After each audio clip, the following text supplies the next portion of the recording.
There's a call for equal job opportunities for visually impaired people. The call comes from wife of the president while speaking at the annual charity dinner hosted by the Trinidad and Tobago Blind Welfare Association at Paria Suites in San Fernando.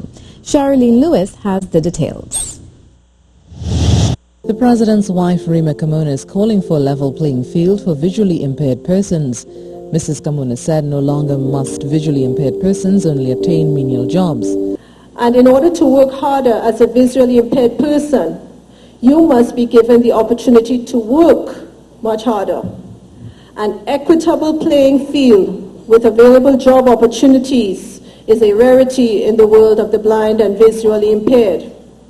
We need to make available to visually impaired persons a user-friendly environment, or rather create proper access to allow for metaphorically walk through all doors.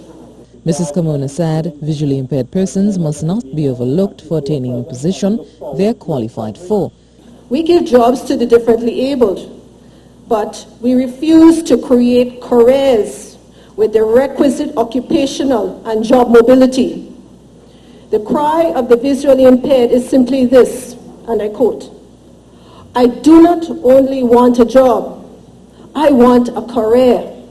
In other words, job creation that meaningfully leads to career fulfillment and advancement. Mrs. Kamona mentioned the Senate President of Barbados, Cherrylene Lewis, who is visually impaired. Consider the inspirational example of Senator the Honorable Cherrylene Lewis, President of the Senate of Barbados, who is visually impaired. She is the first differently abled visually impaired and the youngest person in Barbados history to be elected to such a position.